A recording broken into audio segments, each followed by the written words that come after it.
Arsenal did it. Arsenal actually did it, man. They won. They actually won, and they won convincingly. They actually dominated in that game. First half, amazing, beautiful domination, man. That was such a beautiful first half, bro. I have not seen an amazing performance by that Arsenal team in months, bro. 3 points, 3 goals. You double that up, and that's 6 points over Manchester City as of now. As of now. Look, I'll be honest with you guys. I came into this game believing that as a Chelsea fan, I was going to see ugly football by Arsenal. I was going to see a type of football where Arsenal would just sit back, rely on corner kicks, free kicks, set pieces, throw ins, deflections, just some ugly style of proper around football. But surprisingly, no, we did not get that. We saw a beautiful, amazing football that I expected that we know Arsenal can do. That's just the thing. Doesn't matter what if you're an Arsenal fan, you're a football fan, you know the type of football that Arsenal can play, the type of a beautiful football that they can play. And they showed it. We saw an amazing football from minute one, right? We saw the usual lineup. I will say Calafiori played as a left back, and there was one significant change to the starting lineup. And you guys know that significant change that I'm talking about. Miles Lewis Skelly playing in a double pivot with Declan Rice. And I'll be honest with you guys, that boy was amazing. That kid was fantastic, man. I really enjoyed Miles Lewis Skelly, bro. The way he was playing, the way he was able to feed off of Declan Rice, right? The kid was just his accurate passing, right? And not just that, the way he was able to intercept any potential counterattacks by Fulham. There's a 19-year-old kid that was capable of just doing a good job of intercepting the counters by Fulham. It was such an amazing thing, and I really enjoyed what I saw from Martin Lewis Skelly. So let's talk about the goal scoring, right? Arsenal was in control of the game.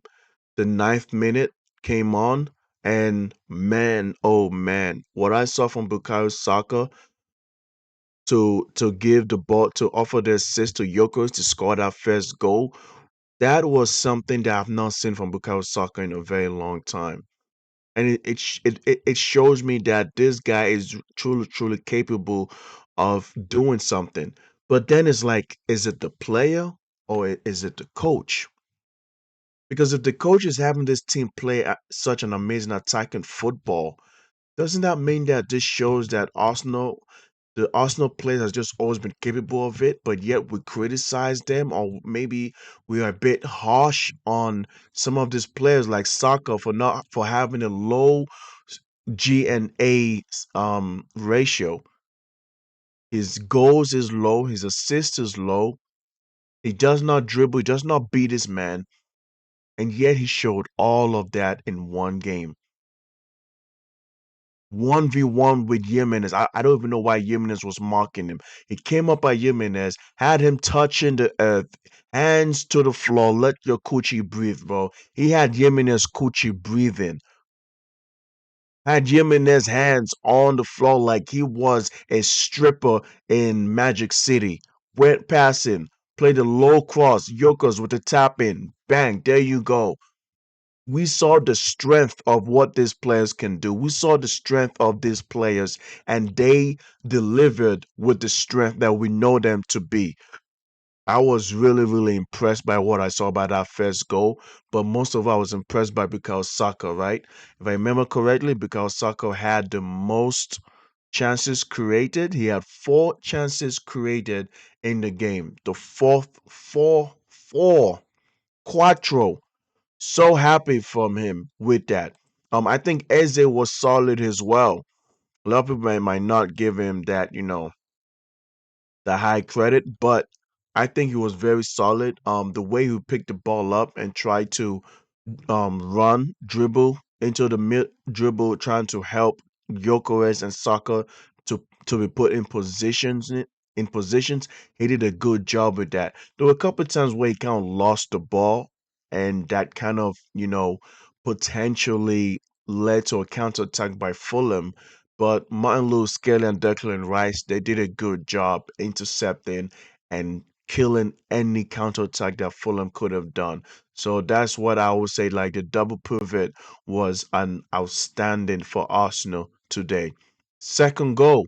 I mean, my goodness, man, that was such an amazing second goal. But before the second goal, let's not forget that Arsenal could have scored 4 goals in the first half because the potential second goal was ruled offside by VAR by Calafiori, right? Where Eze gave the ball to Trossard crossed the ball in. No, I'm sorry. Declan Rice crossed the ball in from the right flank, and Calafiori jumped up and headed the ball in. He celebrated, and unfortunately, his celebration was cut short by VAR, saying that yes, that wasn't offside by Bukayo Saka and Declan Rice. It's very interesting because we did not see the linesman raise the flag up. You know, so I think that is very interesting, and that's what VAR is there for. Now, when that goal was disallowed and the goal went back to 1-0 for about 5 minutes in that first half, right? Between that and the second goal by Bukayo Saka, Fulham was actually trying to do something. They realized that they were in trouble. Oh yeah. Oh yeah. They realized that, bro, we got to find a way to equalize because the way Arsenal is playing, this type of football that Arsenal is playing, they're going to score us and they're going to tear our butthole a new one. And that is what. And Fulham was trying to play with urgency. You saw them trying to progress the ball up. But like I said, man, the defense for Arsenal was on point. David Raya was on point. David Raya wasn't even that tested in the first half, nor throughout the whole game. Gabriel Saliba, Calafiori was solid. Lewis Skelly, Declan Rice. Ben White had his moments of bozo. He had bozo moments. There was a moment where he lost the ball. Jimenez kind of like body checked him, bodied him off the ball, grabbed the ball, crossed the ball in, and Lewis Skelly was right there in time to just kick the ball, to clear the ball out of danger for a throw in for Fulham. And that was what, you know, like that was that is what being a teammate is. That is the amazing defense that I always expect from Arsenal. Second goal, 40th minute, Bukayo Saka. Eze gets the ball, plays a long ball pass to Gyokeres. Gyökeres gets the ball, dribbles a little bit outside of the box 18. Amazing hold up play. Being able to gravitate two players, and then you see Bukayo Saka run in behind, and then Gyökeres actually made such a nice, silky, good pass to Bukayo Saka. Saka, one, two more extra touches, shoot at the near right post, near low post, and bang, it was 2-0 to Arsenal. Well done by Bukayo Saka, man. This is what we want to see from Saka. For a man who's earning 300k wages a week, this is what Arsenal fans wants to see from Bukayo Saka, right? Keep in mind, man, Salah had to win the Premier League and win Golden Boot before he could touch 300k. Van Dijk had to be competing with Messi for the Ballon d'Or while also winning the Champions League to compete for to get 300k wages. Bukayo Saka has not accomplished none of that. No golden boots, no Premier League, no Champions League, no team player of the year in the Ballon d'Or ceremony, and yet this guy's getting 300k. So part of the reason why like I'm always been harsh on soccer is like if you're getting the 300k, like there is no more excuses for you unless you're injured. We need to see you come out here and ball. We need to see you show that you deserve to be among the players who are earning that much money.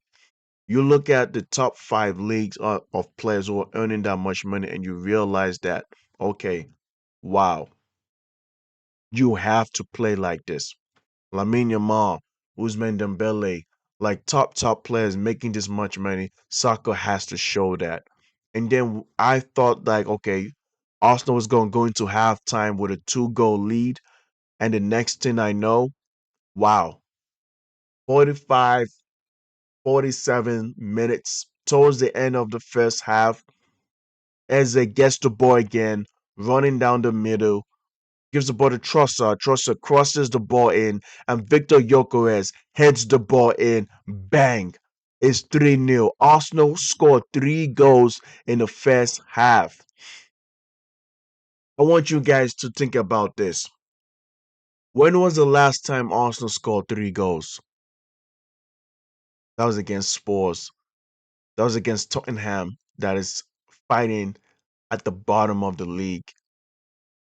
So this is very interesting, you know. Arsenal scored 3 goals for the first time in months. When we thought that Arsenal is a team that's just going to be playing, that's just going to be scoring 1 or 2 goals every game. But this right here was a statement, right? Arsenal has to treat every game like it's the finals, bro. Of course, they still have Atletico Madrid in the second half, during the midweek. And guess what? Atletico Madrid, they bench all their starters, man. They did not play Johnny Cardoso, Koke, Lorente, Ruggieri, Lookman, Soloff, Nepo Baby. Like Diego Simeone ain't playing around, man. He benched all his fucking starters, and Atletico Madrid still won 2-0. A hard fought win, but they won. So what I'm trying to say is like, you know, Arsenal is congested right now. You're trying to compete for the Champions League to get to the finals while also trying to be a Premier League champion. So these players are gonna have to find a way to play hard at every game as they can and make sure they do a good job with recovery. Second half, I love what Ateta did because if you guys watch my live reaction, I said the same thing. I said, Ateta, you need to take off Bukayo Saka, Declan Rice, and Gyökeres. Rest them up for the midweek Champions League game. That's exactly what he did. He brought on Madueke for Saka, he brought on Zubimendi for Rice, and brought on Gabriel Jesus for Gyökeres. And second half, Fulham, at the beginning of the second half, I will admit, Fulham was really trying to push the pace up, building the ball up, progressing the ball up the pitch, doing anything they can to at least find a way to create a momentum. But I have to give credit to Arsenal defense, man. They did a good job snuffing out any momentum or any potential threat that Fulham was trying to give at Arsenal or trying to possibly score a goal. Right? Remember, guys, they're 6 points ahead of Man City, but what also matters is the goal difference. So Arsenal has to do whatever it takes to score more than 2 goals every game while also keeping a clean sheet. If Arsenal can do that, then yeah, this Premier League is theirs. And as a Chelsea fan, I fucking hate it. But I'm here as a football fan. I will admit, I'm here as a football fan. I really love what I'm seeing from Arsenal, man. Well done to Arsenal Football Club, bro. Convincing win, dominating win. Fulham could not do much at all. They had nothing going on. And even when they tried to create momentum, Arsenal did a great job snuffing out, snapping their fingers, and putting Fulham in the death note. All right, guys, that's all what I have to say about my review on Arsenal versus Fulham. I hope you guys will like and subscribe. This is Ash Black here, and I'll see you guys next time, y'all. Peace.